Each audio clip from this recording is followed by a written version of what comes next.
Good morning friends, welcome to BioBooster channel. As per the syllabus of Maharashtra State Board, we are proceeding towards the chapter 9th, Morphology of Flowering Plants. In this Morphology of Flowering Plants, we are going to proceed towards the flower. In the flower first part, we are going to proceed towards the inflorescence and some part of the flower. Then we shall see what is this inflorescence. Inflorescence, it is the arrangement of flowers on the floral axis. This is the floral axis. And on this floral axis, these flowers are arranged in a definite manner. Here, this is called as the inflorescence or specialized axis or the branch on which flowers are produced in the definite manner. Or you can say that it is a natural branch of flower. This is called as an inflorescence or the arrangement of flowers on the floral axis. Inflorescence has two parts, peduncle and flowers. Peduncle, it is the stalk of the inflorescence, and we know the flowers. Then what is the advantage of this inflorescence? Why these flowers are produced in the bunches or why the flowers are produced in the groups? There are some advantages. All the flowers do not open at one time. Some flowers mature earlier or then later. If large number of flowers are produced, you can see that many flowers open at one time. Flowers are produced in an inflorescence, chances of pollination increases. If there are large number of flowers in an inflorescence, many flowers open, and that's why chances of pollination they increase. In a single visit of the insect, if it is an insect pollinated flower, if insect visits, at this time, many flowers are pollinated by these insects. Flower inflorescence makes the plant attractive. If many flowers are present in the inflorescence, or in the inflorescence we know that many flowers are produced, and that's why the plant looks attractive. जर समजा inflorescence असेल तर प्लांटचं attractive किंवा प्लांटचं beauty आहे ती वाढवली जाते. This is an inflorescence. Then there are two main types of inflorescences. The first type, this is called as racemose, and second is cymose. Racemose and cymose. So this is the racemose inflorescence. Then we shall see the difference between these two, major difference. In case of a racemose inflorescence, you will see that youngest flower is present at the top, oldest at the base. Here, this is the flower bud or youngest flower is present at the top and the oldest at the base. So in the racemose inflorescence, main axis or the peduncle continues to grow unlimited. तर हा जो axis आहे, हा peduncle आहे, this grows indefinitely. Its growth is indefinite. So if flowers are produced here, again it grows, again flowers are produced. So its growth is indefinite. The apical bud shows continuous growth. या ठिकाणी जे apical bud असतं याची continuous growth पुढे सुरू असते. The flowers are born laterally in acropetal succession. Here there are two main words, acropetal and basipetal. Acropetal succession means youngest flower at the top, oldest at the base. Youngest at the top and oldest at the base. This is called as acropetal succession. There is centripetal order of flower opening. आपण जे वरून पाहिलं तर आतल्या बाजूला समजा आता आपण वरून जर इन्फ्लोरेसन्स पाहिला तर मॅच्युअर फ्लावर्स तुम्हाला या बाजूला दिसतील आणि सेंटरकडे ती ओपन होतेच असतात. So flowers are opening toward the center. This is called as centripetal order of flower opening. There are two main types of inflorescence, racemose and cymose. In racemose inflorescence, the growth of the peduncle is indefinite or unlimited. Flower bud shows a continuous growth. This flower bud shows a continuous growth and many flowers are produced. The flowers are born in acropetal succession. Youngest flower at the top, oldest at the base, and there is a centripetal order of flower opening. Here, flowers are opening towards the center. The next, the example of this racemose inflorescence, this is a radish म्हणजे मुळा, mustard म्हणजे मोहरी. So these are the examples of these racemose inflorescence. Then another type of inflorescence, this is called as cymose inflorescence. In this type of inflorescence, you can see that growth of the main axis terminates in a flower. आता हा जो main axis आहे हा peduncle आहे, तर याच्या टोकाला हे फुल येतं. नंतरची फुलं आहेत ही खालच्या दिशेने वाढतात. म्हणजे हे फ्लावर टॉपला oldest flower is present at the top and youngest at the base. So in this cymos type of inflorescence, growth of the main axis terminates in a flower. म्हणजे याच्या टोकाला जर फुल आलं तर याची पुढे वाढ थांबते. Means its growth is definite. Or this peduncle terminates into a flower. The growth of the peduncle is limited. Here flowers develop in basipetal succession.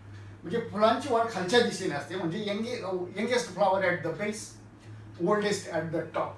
म्हणजे basipetal. Flower opening is basic, or we can say that flower formation is basipetal, oldest at the top and youngest at the base.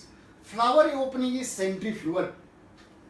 आता याला वरून जर तुम्ही पाहिलं तर सेंटरला तुम्हाला हे मॅच्युअर फ्लावर दिसेल आणि यंग फ्लावर त्याच्या रिमला दिसेल किंवा बॉर्डरला दिसेल. या ठिकाणी मॅच्युअर फ्लावर आहे आणि या ठिकाणी नंतर फुलं अशी तयार होतात. Means there is a centrifugal opening of the flower, और opening of the flower is known as centrifugal. Example is jasmine, म्हणजे जाई जुई मोगरा. तर ही जी इन्फ्लॉरसन्स आहे, this is a racemose type of inflorescence.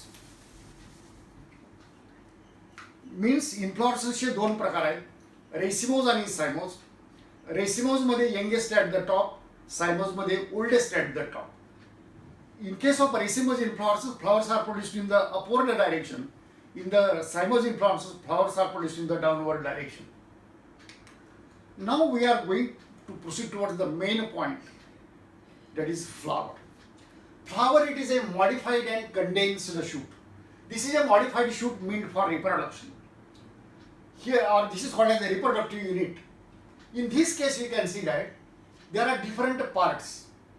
Flower is a modified and condensed shoot. We shall see the meaning of this word. आता समजा असं हे स्टेम आहे असं आपण गृहीत धरू. या स्टेमला असे 3 ठिकाणी नोड्स आहेत. या ठिकाणी सेपल आहे,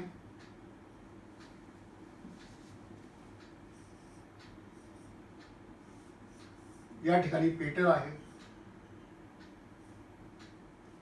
या ठिकाणी अँड्रोसियम आहे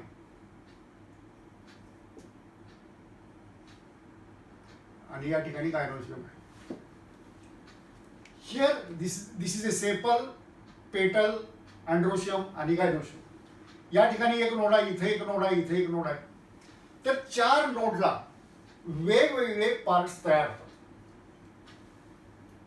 खालच्या नोडला सेपल, पेटल, अँड्रोसियम आणि गायनोसियम. 4 नोडला 4 पार्ट्स तयार होतात किंवा फर्स तयार होतात. आता या नोडच्या भोवताली या सेपल व्हर्लमध्ये किंवा सर्कलमध्ये तयार होतात.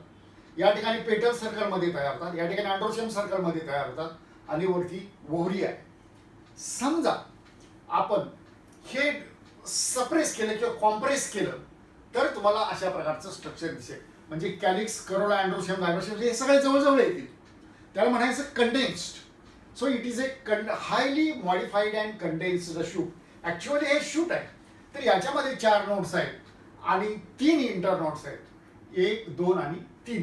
इंटरनोड म्हणजे 2 नोड मधलं अंतर. Here there are 4 nodes and 3 internodes. तो flower is a reproductive unit. It is meant for sexual reproduction. तर सेक्च्युअल रिप्रोडक्शनसाठी याचा उपयोग केला जातो. So it is a condensed or condensed shoot. तर तुम्हाला आत्ताच दाखवलं की याचे जरी इंटरनोड्स आपण कंडेन्स केले, शॉर्ट केले तर अशा पद्धतीचं तुम्हाला फ्लावर दिसेल. आता या ठिकाणी पहा, this is a sepal, this is a petal, this is stamen, these are the stamens, filament, and this is ovary. Ovules are present in the ovary. This is a stigma, this is a style, and this part is called as carpel. You see pedicel, stalk of the flower. Tip of the flower, it is swollen. This is thalamus. Here you can see this is a sepal. Outermost whorl sepal. 2 नंबरचं whorl petal. 3 नंबरचं whorl filament और the androecium आणि 4 नंबरचं whorl हे आहे ते gynoecium. आता typical flower मध्ये कोणकोणते पार्ट्स आहेत? Typical flower has 4 kinds of whorls. सेपलचं एक व्हर्ल, पेटलचं एक व्हर्ल, अँड्रोशियमचं एक व्हर्ल, गायनोशियमचं एक व्हर्ल. So it has 4 kinds of whorls, and these are arranged on the solen pedicel, these are arranged on the solen thalamus. तर या ठिकाणी हा जो पेडिसेल आहे, तर या पेडिसेलचा हा जो पार्ट आहे तो फुगलेला आहे आणि याच्यावरती हे सर्व पार्ट्स जे आहेत ते अरेंज केलेले आहेत. This is called as receptacle of the thalamus. In a typical flower thalamus has 4 nodes. Just नाव याची आपण आता पाहिलं की 4 नोड्सच्या ठिकाणी 4 व्हर्ल्स तयार होतात. In a typical flower, thalamus has 4 nodes and 3 internodes. 3 condensed internodes, which short केलेले असतात. From each node of the thalamus, a circular whorl of modified leaves is produced. आपण आताच पाहिलं की प्रत्येक नोडला, एका नोडला कॅलिक्स, करोला, दुसऱ्याला करोला, तिसऱ्याला अँड्रोशियम, अशा पद्धतीनं प्रत्येक नोडला हे whorl of modified leaves तयार होतात. Then we shall see the next part. In this case, you can see that these 4 whorls are calyx चे member sepal, corolla चे member petal, androecium चे member stamens, corolla चे member हा pistil or हा gynoecium. So these are the 4 whorls: calyx, corolla, androecium and gynoecium. These are the 4 whorls. Calyx and corolla, these sepals and petals, calyx and corolla means sepals and petals, they do not take direct part in the reproduction, and that's why this is called as an accessory. These are accessory whorls. Calyx से एक whorl, corolla से एक whorl, याला म्हणायचं accessory, मदत करणारी whorls आहे. They do not take a direct part in the process of reproduction. Here you can see that androecium and gynoecium म्हणजे stamen आणि carpel, these are the reproductive whorls. Androecium and gynoecium, these are the reproductive whorls, and calyx and corolla, these are the accessory whorls. In some flowers like lily, calyx and corolla, they are not distinct, they cannot be clearly identified, and that's why this is called as a perianth. हे तुम्हाला असं पेरियन दिसेल, म्हणजे याच्यामध्ये calyx आणि Corolla असं आपण ओळखू शकत नाही. and this whorl, this is called as a perianth. आता टर्मिनॉलॉजी, आता ज्या वेळेला आपण फ्लॉवर स्टडी करतो त्यावेळेला काही टर्म्स यूज केले जातात. आता या सर्व टर्म्स तुम्हाला एकाच वेळी लक्षात राहणार नाही, परंतु लक्षात ठेवण्याचा आपण प्रयत्न करूया. पहिली जी टर्मिनॉलॉजी आहे कम्प्लीट फ्लॉवर. कम्प्लीट फ्लॉवर म्हणजे ज्या वेळेला सर्व 4 व्हॉर्ल्स असतील, when there is calyx, corolla, androecium आणि gynoecium, this is called as a complete flower. Incomplete flower, समजा याच्यामध्ये 3च व्हॉर्ल्स आहेत, याच्यामध्ये 3च व्हॉर्ल्स आहेत किंवा 2च व्हॉर्ल्स आहेत, this is called as incomplete flower. Complete flower मध्ये calyx, corolla, androecium, gynoecium 4 whorls आहेत. इनकम्प्लीट फ्लॉवर मध्ये एखादं व्हॉर्ल अब्सेंट असेल तर त्याला म्हणायचं इनकम्प्लीट फ्लॉवर. परफेक्ट फ्लॉवर म्हणजे ज्या वेळेला अँड्रोशियम आणि गायनोशियम दोन्ही आहेत, अँड्रोशियम प्लस गायनोशियम हे दोन्ही असतील तर त्याला आपण बायसेक्च्युअल फ्लॉवर म्हणतो. When both androecium and gynoecium are present, this is called as a bisexual flower or hermaphrodite flower or perfect flower. When both the reproductive whorls are present, this is called as a bisexual or this is called as a perfect flower.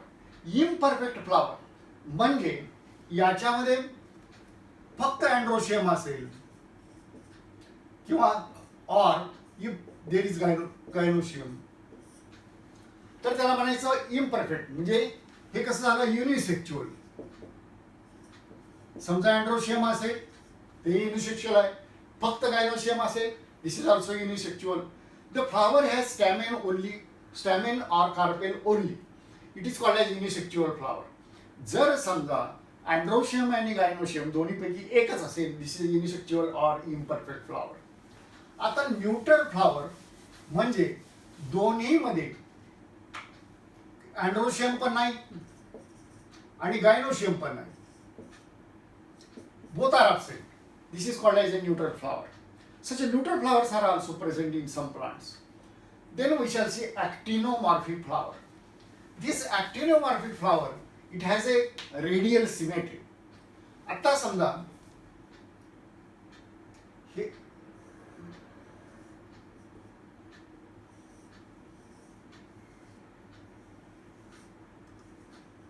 हे समजा असं flower आहे.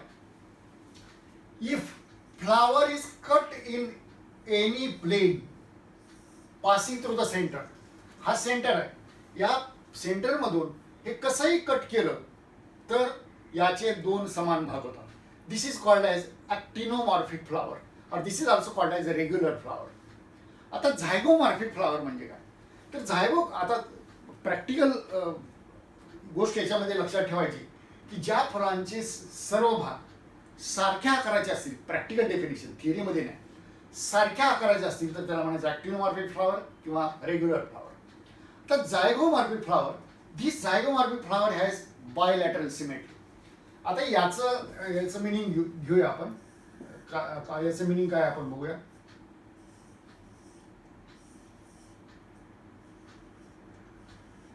आता हे असं flower आहे, this is झायगोमॉर्फिक flower.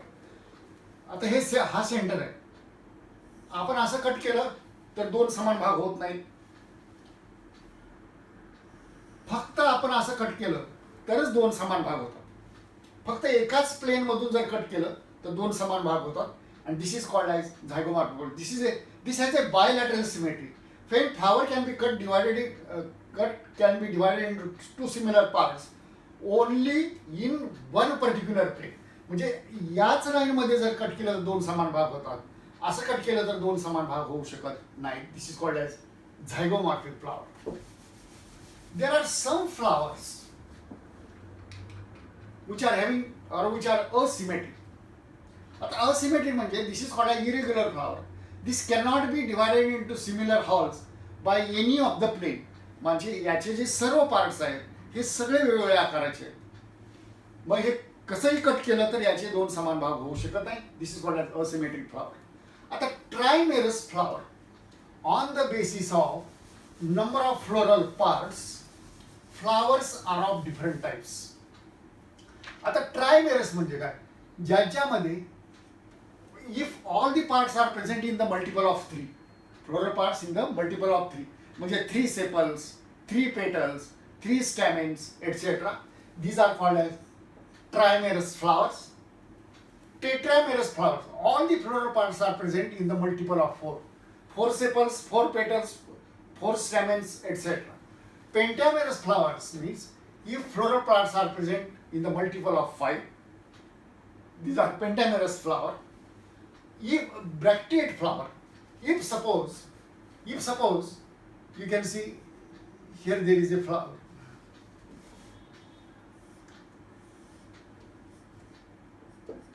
At this place a flower is produced. Suppose this is a flower, but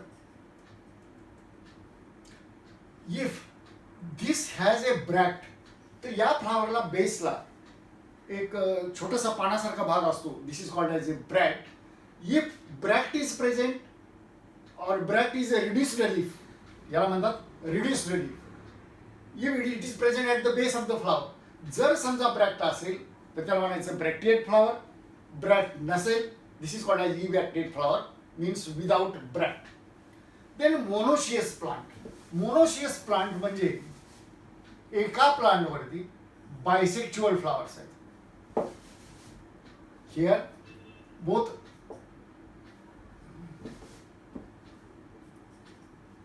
bisexual flowers are present. Here when male and female flowers are born, or we can say bisexual or male plus female, both the flowers are present on the same plant. When male and female flowers are born on the same plant, this is called as monoecious plant. तर dioecious plant म्हणजे त्या प्लांटवरती either male flowers असतात और female flowers असतात. Means unisexual flowers are present on the plant. When only unisexual flowers are present on the plant. मोनोशियसमध्ये male and female flowers दोन्ही आहेत. डायोशियसमध्ये फक्त मेल किंवा फक्त फिमेल अशा प्रकारची फ्लावर्स आहेत. These are called as dioecious plants. मोनोशियसचं एक्झाम्पल आहे मेज. डायोशियसचं एक्झाम्पल आहे पपया. पपईमध्ये मेल फ्लॉवर्स आणि फिमेल फ्लॉवर्स सेपरेट किंवा वेगळ्या प्लांट्सवरती असतात. Polygamous flower in an inflorescence there are all the types of flowers. All the types म्हणजे या ठिकाणी मेल फ्लॉवर्स असतात, फिमेल फ्लॉवर्स असतात, बायसेक्च्युअल फ्लॉवर्स असतात. These are called polygamous flowers. Here such a types of this is a polygamous plant. Example is mango. Mango मध्ये mail flowers आहेत, female flowers आहेत, बायसेक्च्युअल flowers आहेत, न्यूट्रल फ्लॉवर्स आहेत, neutral flowers आहेत. This is A पॉलिगॅमस plant. तर ही जी terminology आहे ही पुढं आपल्याला फॅमिलीचं स्टडी करण्यासाठी किंवा फ्लॉवर स्टडी करण्यासाठी अतिशय उपयुक्त आहे. ही लगेच तुमच्या लक्षात राहणार नाही, पण हळूहळू सरावाने तुम्हाला ही लक्षात ठेवणं अत्यावश्यक आहे. Then we shall see the insertion of floral parts based on the position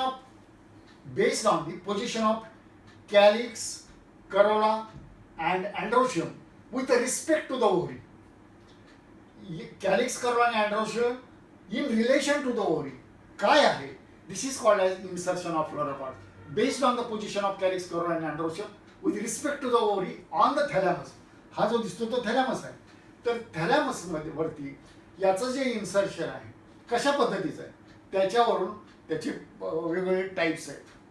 on the basis of position of ovary flowers are described as hypogynous, perigynous and epigynous. Hypogynous म्हणजे you can see here ovary is present. आता हा thalamus आहे, this is a ovary. The ovary is present at the top position and all the floral buds, calyx, corolla and androecium हे ओव्हरीच्या खालून originate होतात. All these are originating below the ovary. म्हणजे ओव्हरीची position कशी झाली? Superior. Position of the ovary it is superior. So ovary is present at the highest position. Other parts calyx, corolla and androecium these are situated below the ovary. हे जे सर्व parts आहे ओव्हरीच्या खालून तयार होतात. This is called as a superior ovary. In this case, this thalamus is conical. हा जो thalamus दिसतो तो conical आहे किंवा it is convex. Example of this hypogynous flower, this is mustard म्हणजे मोहरी, चायना रोज, जास्वंद आणि ब्रिंजल म्हणजे वांगी.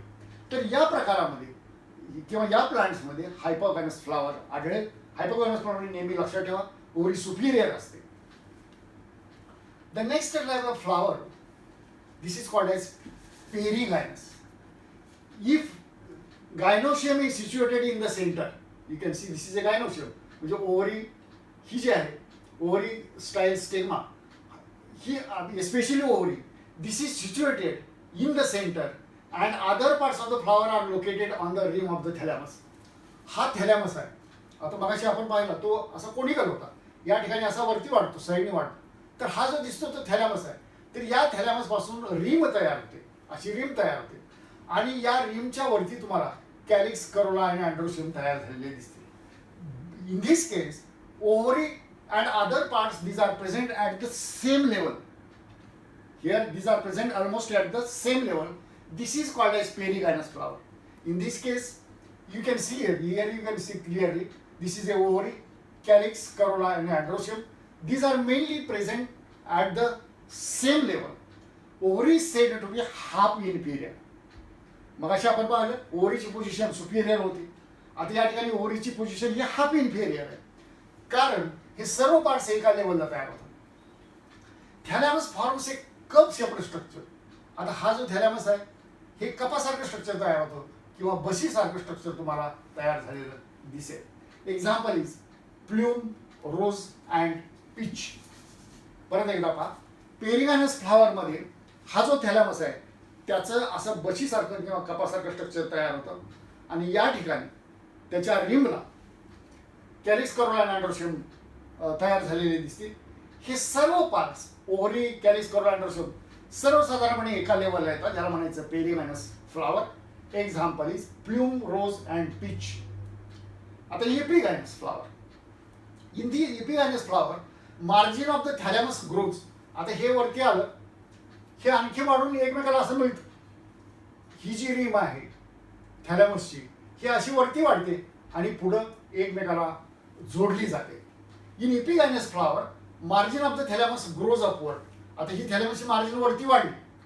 Enclosing the ovary. आता ही ओव्हरी आधी एनक्लोज केली गेली किंवा झाकली गेलेली आहे आणि हे पार्ट्स एकमेकाला फ्यूज होतात. म्हणजे ही मार्जिन साईडने वाढते आणि वरती फ्यूज होते. Calyx corolla and androecium you can see here. In this case calyx corolla and androecium these are born above the ovary. याच्या मार्जिनला वरती वाढतात. ओव्हरी खाली आहे. The position of the ovary is inferior. या ठिकाणी ओव्हरीची पोझिशन ही इन्फेरियर आहे. Here in epigynous flower margin of the thalamus grows upward, enclosing the ovary completely and getting fused with it. Other floral parts are arise above the ovary. Calyx carola and androecium या ओव्हरीच्या वरून originate होतात. म्हणून ओव्हरीची position ही inferior आहे. Example is guava, cucumber. Guava म्हणजे पेरू, cucumber म्हणजे काकडी. Ray floret of sunflower. सनफ्लॉवरमधले जे रे फ्लोरेट आहे हे सुद्धा याच प्रकारचं किंवा त्याच्यामध्ये इपिगायनस फ्लॉवर तुम्हाला आढळेल. Thank you friends. तुम्हाला जर हा व्हिडिओ किंवा लेक्चर आवडला असेल तर कृपया आपण सबस्क्राईब करा, लाईक करा आणि शेअर करा. थँक्यू.